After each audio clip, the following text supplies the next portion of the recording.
চলো গাইস, আজকে তোমাদেরকে দেখাই আমি কক্সবাজারে গিয়ে দ্বিতীয় দিনে কি খেয়েছিলাম। এটা আমার বারান্দা থেকে একটা ভিডিও করা, সুন্দরী। তারপরে একটি ছাদে গেছিলাম, মানে যেখানে সুইমিং পুল, রুফটপ ফ্লোরে সুন্দর সুন্দর ফুল ছিল, একটু ছবি তুলে নিলাম। তারপরে নেমে গিয়ে বিচে নিলাম, বিচে গিয়ে একটু তার উপর পাতুলে ভাব নিচ্ছিলাম, ঢং করছিলাম। দেখো কত মানুষ, এটা প্রায় সন্ধ্যার সময়। তারপর চলে আসলাম। তারপরে একটু কিছু তো কিনা লাগে, যেহেতু আমি একটু কক্সে আসছি, একটু কিছু কিনা লাগে, তো আমি কিছু কিনে নিলাম এখান থেকে। তোমাদের সেটা পরে দেখাবো, কিন্তু অনেক দোকান ছিল। তারপরে আমি চলে গেলাম মাছ কিনতে। এখান থেকে আমি এই যে দুইটা চিংড়ি মাছ নিলাম।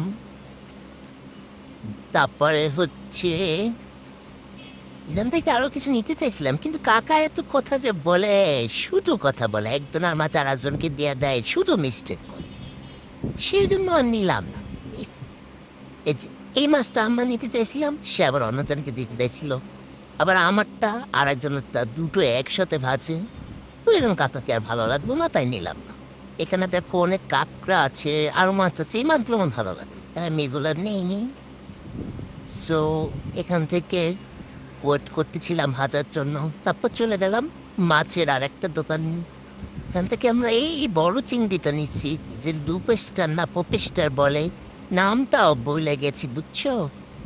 তারপরে আমরা ওয়েট করতেছিলাম, আমরা যে কাঁচা মাছগুলো নিচ্ছি ওগুলো ফ্রাই করতে দিচ্ছি। ওইখানে আমি আধা ঘন্টা গাছ বসেছিলাম, ভাবা যায়।